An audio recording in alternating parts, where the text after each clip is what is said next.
Smart 24, driving business.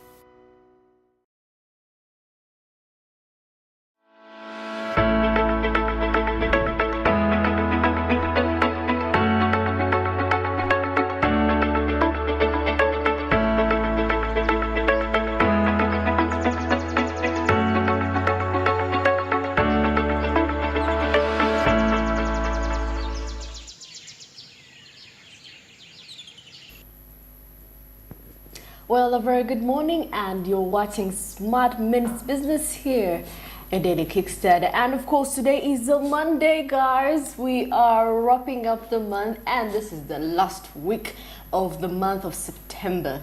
Month to remember, like most of you have it. But anyway, I welcome you to Smart Minutes Business at Daily Kickstarter. Today is a beautiful morning, though people anticipated maybe it could have showers of rain, but not to worry.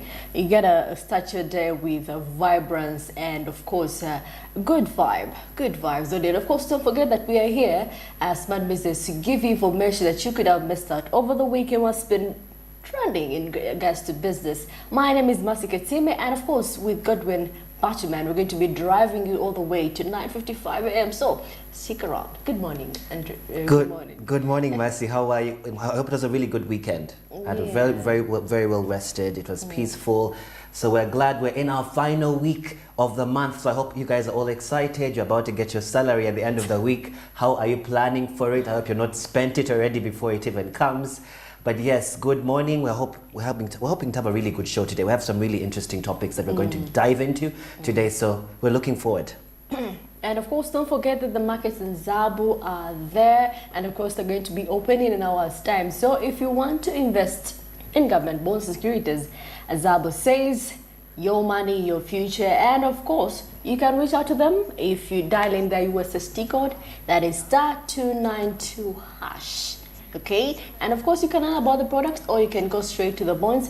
And of course, they tell you can invest as low as 15,000 Ugandan shillings. That is the lowest you can go for. And of course, you can see the maturity periods are there: 1 year, 3 years, 4 years, for you to start getting out your money. But of course, working days, today is a Monday till Friday. That is when Zabu is operational from 8:15 a.m. to 3:15 p.m. And of course, except for weekends, yesterday they weren't operational, and of course public holidays, which I believe we have next month. So, powered by Autox East Africa, that's telling you to do something new. It's the year 2023.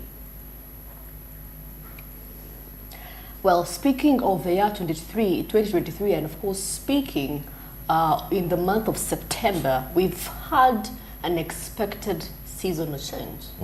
Yeah, where we expected it to shine, it is now pouring like crazy. It's pouring like crazy, and we've seen, I think you've been seeing videos all over social media on how these natural hazards are becoming onto our heads. And of course, for us here, it's the rains, the heavy rains that have caused a lot of destruction. Mostly we've seen cars being swept away like just a cavera. A car with metal being swept off like a cavera, and imagine a human being. And of course, with the state that Uganda is in, I feel like there is more reason for things to be destroyed. I know, it's interesting. The poor infrastructure planning of the houses. Some houses are not raised, some were built on wetlands. So imagine. I mean, yes, Mas, it's a conversation we've been having since the beginning of September about climate change, and are we prepared? Do we have the proper infrastructure to be able to accommodate this change in weather? As we see, Uganda, especially Africa, is home to a variety of geographical features, which makes it prone or vulnerable to a lot of natural hazards, right? We have mountains, we have coastal areas at the coast, right? We have all these things. The geographical landscape makes it very prone to a lot of this climate change. And you've been seeing the flooding that's been happening. It's ridiculous. There are some places, I think there was a bank I posted in the group before, there was one of the branches, I think Stanbic branches, one of the bank branches, was completely flooded. They couldn't do business. So it's affecting business in that way. You're finding people that are downtown in areas where it's so heavily flooded, they can't do business, it's not operational, because that's their bread and butter. But now you're finding that if their businesses, if their buildings are flooded, how are they supposed to operate? So it's a huge conversation. Today we're really going to dive into how that climate change, how this neurotic climate change is affecting the farming, it's affecting the economy, it's affecting the everyday business person, and even you on an individual level. How do you get to work when you're... Yeah, how do you get to work? How do you get to, though you're using public means, with the floods, so meaning you'll have people will have to carry you to your workplace. Those that be doing carrying, and they carry you to wherever you're going. So it has really hindered a lot. I must say, really, a lot of property has been damaged. Not only even this month, but like you can see right there, quite wow. Yes, that's a very yes. Now I'm imagining if you have a short car, a small car, like the rain, the floods are almost to a certain level. And this affects the engine, it affects the cars in many ways. You're finding by the time the car moves, people are going to get late, people are going to lose out, they have to fix their cars. It's going to spend a lot more money trying to fix. Look at how terrible that is. And of course you have to remember that we have, these drainage systems, drainage systems that are, some are open. And we have poor, remember there is a lady, yes, we have poor drainage system or a man here, obviously. that died who just fell into, I don't know, was it a septic tank or something? And after days they found the person. I mean, look at that. Look at the person that's taking a video from their home. How are those borders supposed to make money? No. The border people are not able to pick up their people and get to work. You're late to work. How are you supposed to make money? At work, they're going to think you're incompetent. Because if it's constantly raining for a month on end, especially at this particular odd hours, it's going to be harder for people to get to their places of business. That's why I feel for those people who those people who work downtown especially, I think people who work at home are having it better right now, remotely. Even if it's even those the border guys, realize if you're staying in a place that has maram, you can't move. You cannot move. You have to look at that car that's basically being swept away. This is a huge concern, and we're seeing here that some of the damages that come with these hazards. Of course, in Africa, one of the biggest things that we're prone to, on top of flooding, there's storms such as cyclones and tropical storms can cause damage to infrastructure, crops, and livestock as well. So you've seen some farms are struggling as well, especially because there's damage to the livestock, there is damage to the farms, and we're seeing that especially now with the damage in infrastructure, the flooding, and there's other economic damage. Natural hazards can damage infrastructure as well as a huge economic loss. I mean, look at that. If you're working in that area, Mercy, you can't go to work. If you're selling sambusa by the street, if you're selling your jinnats in the morning for breakfast, you cannot stand there. Your business is completely put on hold. Anyway, you see, the thing is, I don't know, I've always felt like our physical planning, the way people set up structures is also poor. It's supposed to be a bit raised for such calamities that come about. So you cannot have your house low. Automatically, if it rains, the water will just come in. And of course, like nature gives back to us. You build where the wetland is, you build where a swamp was. Trust me, when it rains, it's gonna catch up to you. It is, and that's a very important point, is the laws surrounding the way we need your building. Because people are just simply paying someone. You pay someone at a KCCA, you pay someone here, and look at this. I mean, some of these buildings are not up to snuff, and they're not equipped enough to handle this kind of flooding. This is incredible. That day was the most the rains were heavy that day. I think that was. I mean, because last night it rained. Last night it was just raining. I think yesterday it rained for a few hours as well, but just didn't rain luckily in the morning, so we were able to come to work on time. But imagine now other people, because even if your car can't move, your border can't move, nothing can move, it's going to be quite risky. So we're seeing here one of the things that recent climate change on farmers, because the conversation around climate change, we started with the climate summit this week, where President Ruto was spearheading the conversation surrounding climate change. We talked about UAE and Dubai investing millions into the climate conversation in East Africa, right? So we're seeing here that climate change is making natural hazards more frequent and severe in Africa. For example, droughts are becoming more common and longer lasting, and floods are becoming more intense, as you're seeing in the video. This is having a significant impact on farmers who are often the most vulnerable to the impacts of natural hazards. So what about the farmers? Because our biggest bread and butter here in Uganda is our agriculture system. So how does that affect them in a huge way? A huge way, because at the beginning of the year, really, because we had that mentality of seasons, had a calendar in mind. In January, it's the sun, then this and this, rain, expecting rain. So you see, in this year, actually, most farmers have actually complained a lot. It is. It's very. They have actually complained. Mostly those that in those that really are fully dependent on it. Mostly those that are in rural areas, and they came up and said, "We are facing a lot of challenges. Why? The season where we're supposed to plant, the sun is too much, and it's longer." There's a prolonged It's also unpredictable. drought. It's sporadic. So if it's unpredictable like this, because before we were able to predict and say this is going to be the rainy season from this time to this time, this is going to be the dry season. So we're able to sort of work around that prediction. We're seeing now that it's much harder to predict. So we're seeing farmers, it's harder for them to grow crops and raise livestock. So not only the crop, but also the livestock is being affected, right? So it's harder for them to be able to manage with this intense flooding that's happening. And how does that affect us on a domestic level in terms of our agriculture, our exports, and how we're going to be able to manage this? But you have to realize that too much rainfall is also not good. Of course, it isn't. I mean, this is flooding that we're seeing here. There has to be a balance between, there has to be a little bit of light, then a little bit of water. So if the rain is so heavy also, in the soil it will be too much. The salt is much soggier. You're seeing that farmers are the most affected by natural hazards because this is literally their bread and butter. If it's very unpredictable, if it's sporadic, as you're planting, as you're growing this livestock, it's going to be much more difficult for them to predict their economy as well as make bread. Do you realize some products are expensive lately? They're more expensive because, of course, bringing product to market is also going to be much more difficult with this rain and this flooding. So there's going to be delays. So if you had a deadline, let's say you're supposed to deliver this much poultry to a particular restaurant, not chicken, you deliver this amount of produce to this particular place at this particular scheduled time, the schedules are definitely going to be affected because they have to pull back a little bit and have to work around the unpredictable weather and climate change. So this is a huge conversation that we should be having. Are we prepared, and what measures are we putting in place to be able to support this change in climate change? But I like the fact that the Uganda Meteorological Authority, keeps us informing us prior to prepare for such instances, because I mean they're responsible, the regulatory system. They're the regulators of this. They know when it's gonna go down. But of course they are not also certain. Because I mean, no, there's some. We have to definitely up our infrastructure, up our technology, right? Some of the impacts I'm seeing here. What can be done to help farmers adapt to the impacts of climate change and natural hazards, right? So we're seeing here that investing in climate. This is a conversation we've been having since the climate summit. Are we investing in the conversation around climate? Because some people still think it's a myth.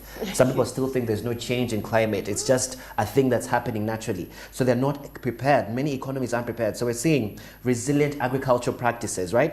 Climate resilient agriculture practices include things like drought tolerant crops, water conservation techniques, right?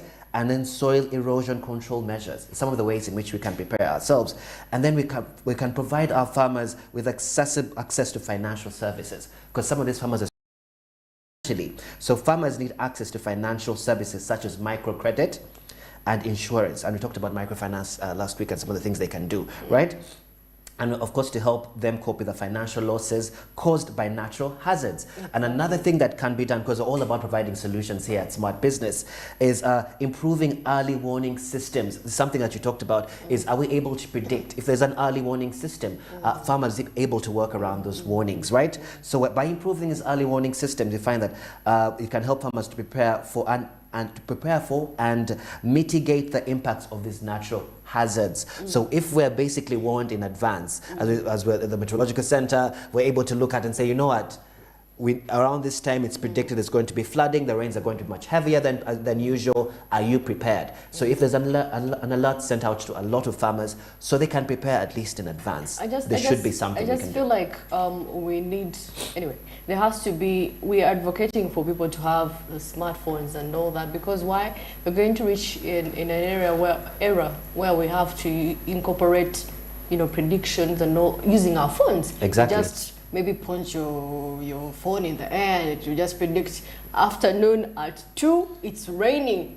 So you gotta prepare. That's an extremely important point, especially for the rural areas and the rural farmers. Those in a very stark rural areas who don't have access to a lot of the smartphones, and all they're accessing is the small community, and someone's just telling them, oh, it's going to rain tomorrow. But the good thing they have radio usually Which is good, but not always as quick or effective, especially if someone is far, your battery isn't on. If you have the phone, you're also able to predict for yourself and also compare and contrast. Because sometimes it's always good to have a second opinion, right? So if you have the radio predictors coming on, which may come at a time when you're also, you're in the field, you're busy, you're not going to listen in on radio all the time, you're able to check on your phone and say, what is the weather telling me? Especially with the advancement in technologies, and we talked about the AI systems that are coming on board. Are we prepared? Do we have the right infrastructure? Do we have Wi-Fi? Do we have accessible internet to these rural areas? Do they have access to credit? Do they have access to finance? So they're able to be more prepared to be able to mitigate the effects of this climate change. And we're seeing here strengthening social safety is another thing that we can do, right? So social safety nets like socials, such as food assistance and cash transfers can help farmers to recover from the impacts of natural hazards. This is a very important point for our farmers because we're an agriculture-based economy. We're huge on agriculture. It's our bread and butter in Uganda. So these are some of the measures which you can have in place to be able to mitigate the effects of these climate hazards and climate change. Well, that is what we managed to bring you in our morning call, and of course to let you know that a lot of rain is expected to, be pouring, so you have to be careful. Walk with an umbrella. Just get to work earlier, okay? If you see it's going to be intense, then stay home. Yes, and also if it's better than being out there on the road and being stuck. It's true. When you have no way out, you can't go back. You can't go to. So definitely you have to be careful. Anyway, let's get to see what is happening in the press. A lot has been happening over the weekend.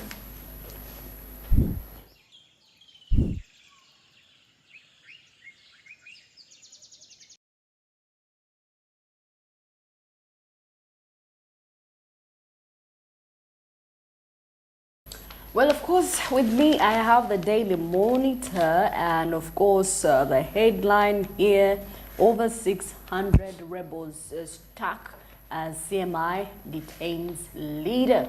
Now, the fate of more than 600 rebels remains unclear after the chieftaincy of military intelligence detained their leader, that is Brigadier General Aiga Rajubu Aire, who was negotiating amnesty for himself and his fighters. And of course here, Makere to evict over 300 businesses today. Now the affected businesses, which the university says are operating at the premises, are illegally include restaurants, shops, stationery shops, offering printing and photocopying services. So that's interesting. That's happening right in the news. That's a lot of people going to be affected. Right. 300 businesses. Where are those people going to go? That's going to be quite tough. And in regarding the business news consistently, we talked about value addition, right? And President Museveni had the conversation with South Africa. It could be better. Yeah. Fine, they're doing it illegally. How about they pay some money for, instead of, 300 is a lot. 300 is a lot, and you can get money out of them monthly. It's a lot of money that people are losing, right? And that's the same conversation around business news. In our national news, we're seeing Uganda now stable due to ideological philosophical shift, says President Museveni. And we're seeing the conversation around value addition. We talked about it last week with the conversation with Uganda and South Africa summit. We're seeing here President Yoweri Museveni also discouraged the delegation that he met with from the Botswana delegation from exporting their country's raw materials, explaining that it is a disaster-causing loss of money and jobs to African countries. He quotes, "We should add value to our raw materials to benefit more from our resources." He said, "We are also introducing the knowledge economy because people here are quite well educated, as you saw in the Industrial Research Center. There are very many highly educated people, scientists, whom the government is supporting to make automobiles."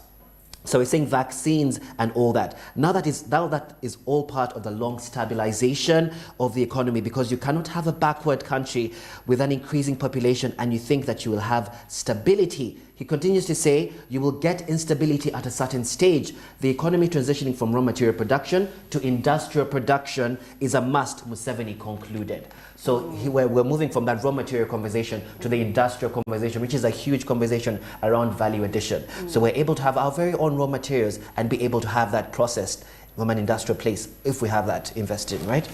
Well, here in the East African, Airtel Uganda IPO off to a slow start. They actually had an issue public offer recently, and of course, anyway, I think it just has this whole thing of people, doing MTN, and of course, people are a little bit hesitant when some telecom comes in, and of course it doesn't progress well, so people are a little bit hesitant on some factors, and of course Uganda lagging behind in achieving sanitation goals. Right, and people don't have pit latrines. It's so we're dead lagging behind there, and we're also seeing as well in the national news, continuing the conversation around flooding and hazards. Right, we're seeing El Nino is back, and how prepared is Uganda? Wow. Is a real lineup. It's a huge lineup. It's something that we were talking about earlier. How prepared are we to be able to cover this climate change? We're seeing, as part of the preparation for El Nino, New Vision has engaged experts regarding what they think are key concerns, what needs to be done, and what is being done. In addition, the Office of the Prime Minister has released an early warning advisory, writes Gerald Tenua. Rosemary Aluport, a resident of Bulgaria in Wakiso district, still remembers the time when parts of Teso were submerged in water. So how prepared are we around the conversation surrounding flooding and the El Nino? It's a real conversation. It's in the headlines. Check out the New Vision in the national news.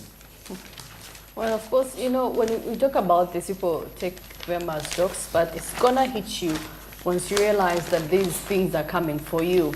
Yes. And of course, right about now, we are into traffic, and of course, we are along the access road, the lights around there. And of course, you can see today is a Monday. People are getting to work earlier. So they have to, by 8, they have to reach and, get their day started, which is actually good for you to for a Monday to be, they usually say the way you begin your week determines how it's going to end. But anyway, I feel it's a little bit false. But anyway, this is a Monday, I believe the people prepared a lot over the weekend, Sunday being the last day of the weekend, So borders coming in from the city center, the traffic is moving. Those that are coming in from Tinda, those that are coming in from that side, maybe from even Mukono and Ochireka, Banda, the traffic is not that much. It can move. It's moving. There is having static traffic. Right, and we're seeing this is access road. In the morning, it looked like cars were rushing to get to a place because I think it's Monday, and I don't know if the kids are still being taken to school. They are, definitely. So it's definitely a time for us to wake up much, much earlier. I think around access road, if it's moving right now, it's the best time to move because this is going to get extremely, as they say in French, crazy l'embouteillage. So we have to be prepared. It's 7:22 right now. In about 30 minutes, I know it's about to get crazy. When you see that many borders moving like this, that means people are rushing. They're rushing to get to their place before they get caught up in the snuff. Yeah. But anyway, those that coming that use that route, they're going. Actually, so people coming from Muyenga area, from Kabalagala, from Chibuli area, the access road coming this side seems to be very clear, and those coming from this side of town, Nakasero area, coming from Garden City, as you continue all the way to the other side of town to Kabalagala, Muyenga, the roads are relatively quite clear. Right now the jam seems to be moving.